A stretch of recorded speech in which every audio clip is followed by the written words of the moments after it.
নমস্কার বন্ধুরা, আমি চলে এসেছি আপনাদের প্রিয় চ্যানেল অলৌকিকে। আজকে আমরা আলোচনা করব বিভিন্ন গন্ধের অনুভূতিতে আপনারা কি করে বুঝবেন যে আপনাদের আশেপাশে ভূত পেট পিশাচ আছে। আজকে হচ্ছে আমাদের সেটাই আলোচ্য বিষয়। আজকে আমি আপনাদের এই ভাবনাগুলো শেয়ার করতে এসেছি। আজকে বলবো যে সচরাচর আমাদের আশেপাশে এমন কিছু অলৌকিক ঘটনা ঘটে, এমন কিছু অনুভূতি আমরা পাই, টের পাই, যেটা আমরা অস্বীকার করি। আমরা ভাবি যে এটা আমাদের মনের ভুল, কখনো কখনো আমাদের ইনফ্যাচুয়েটেড মনে হয়, আমরা এটা ভাবতেই পারি। কিন্তু অনেক সময় দেখা যায় যে বিভিন্ন গন্ধ আশেপাশে আসছে এবং সেই গন্ধ কারণ ছাড়া, উৎস ছাড়া সেই গন্ধগুলো আমরা পাচ্ছি। তো সেই গন্ধের কিন্তু কোনো অস্তিত্ব নেই। তখন বুঝতে হবে যে নিশ্চয়ই কোনো আত্মা, পিশাচ, পেটাত্মা আছে বা আপনার ওপর কোনো তান্ত্রিকতার কাজ করা হয়েছে। সে গন্ধ সুগন্ধও হতে পারে, বিভিন্ন দুর্গন্ধও হতে পারে। বিভিন্নভাবে যে অশুভ শক্তির যে সংকেত আছে সেটা আগের পর্বগুলোতে আমি আলোচনা করেছিলাম একবার, যে গৃহে অশুভ শক্তির সংকেত, যে কি কি কারণে আপনারা গৃহে অশুভ শক্তির সংকেত পাবেন। কিন্তু আজকে আমরা বলবো যে এমন অনেক গন্ধ আছে যেগুলোর কারণ ছাড়া, উৎস ছাড়া আমরা পাচ্ছি। তখন বুঝতে হবে যে আমাদের আশেপাশে কোনো ভূত প্রেতের ছায়া আছে বা আমাদের আগমন করছে, কিন্তু আমরা টেরও পাচ্ছি না। বিভিন্ন বিশেষজ্ঞরা বলেছেন যে অনেক গন্ধ আছে যেগুলো রহস্যজনক, সেই গন্ধগুলো উৎস ছাড়াই আসছে। তার মানে বুঝতে হবে যে আমাদের প্রেতাত্মার আগমন ঘটেছে। আজকে বলবো যে কি কি গন্ধ আছে যেগুলোর জন্য আমরা বুঝতে পারবো যে আত্মা, পেটাত্মা, পিশাচ এগুলো আমাদের আশেপাশে আছে। প্রথমেই বলবো কি কি গন্ধ। যেমন আমরা রান্না বাড়িতে করি, রান্নার মশলা আমরা চিনি, বিভিন্ন রান্নার মশলার গন্ধও আমরা চিনি।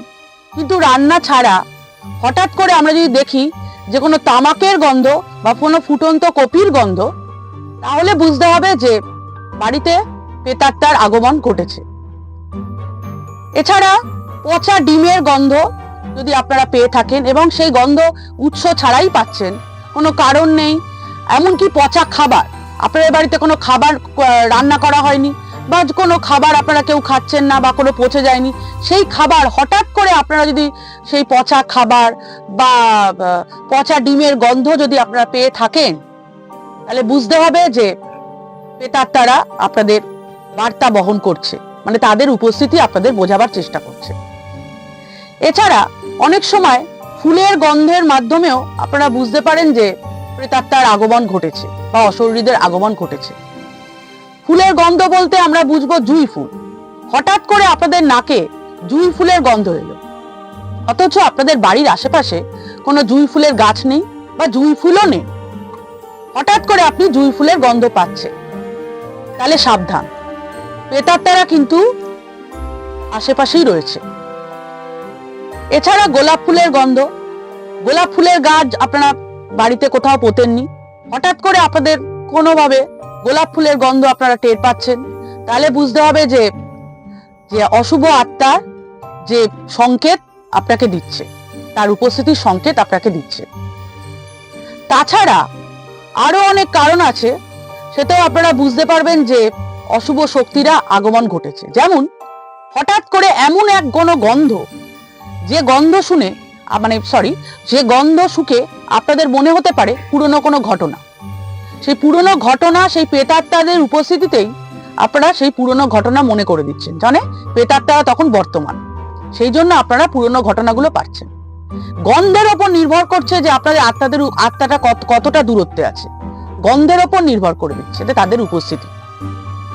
এছাড়া দুর্গন্ধ মানে কোনো মঙ্গলবার বা শনিবার যদি কোনো শত্রু আপনাদের নাম করে কোনো তান্ত্রিকতা করে, বা তান্ত্রিকতা বলতে কোনো চালান শক্তি বা কোনো চালান শক্তি করলো বা মরা পোড়ালো, সেরকম গন্ধ যদি পান, চালান শক্তির মাধ্যমে অনেক সময় আপনাদের মধ্যে পিশাচ, আত্মা এগুলো প্রবেশ করাতে পারে, তখনও কিন্তু আপনারা সেরকম গন্ধ পেতে পারেন।